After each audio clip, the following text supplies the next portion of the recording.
সিটিটা পড়বে তারপরে বলছি না। কখন তুমি পড়বে? তো ওইগুলো কাটো, ততক্ষণ ওই যে কাটছো ওগুলো কাটো। বরের হাতে কিন্তু রান্না খেতে বেশ ভালোই লাগে। আমি অর্ডার দিচ্ছি। ওটা পেঁয়াজ কাটা আছে, আলুটা বলো কি করবো? এটার মধ্যে কেটেছে কেন? চপারটা বার করতে পার।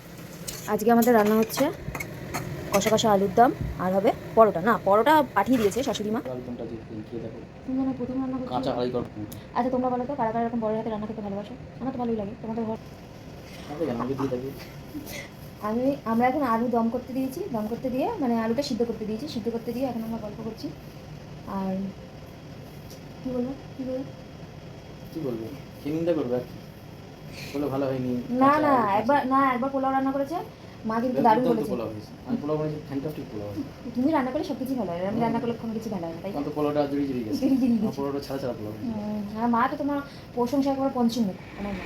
না বেড়ে দিয়েছে আমাকে, তুই খাবার বেড়ে দিয়েছে, আলু ভাজা পাঠিয়েছে, আলু ভাজা বারণ করলাম দিতে, তো আলু ভাজা দিয়েছে আদৌ তোমাকে অনেকগুলো হয়ে গেছে। কেমন খেতে, কেমন হয়েছে? বাজে। খুব সুন্দর লাগে না ওই পরোটা দিয়ে আলু খাবে।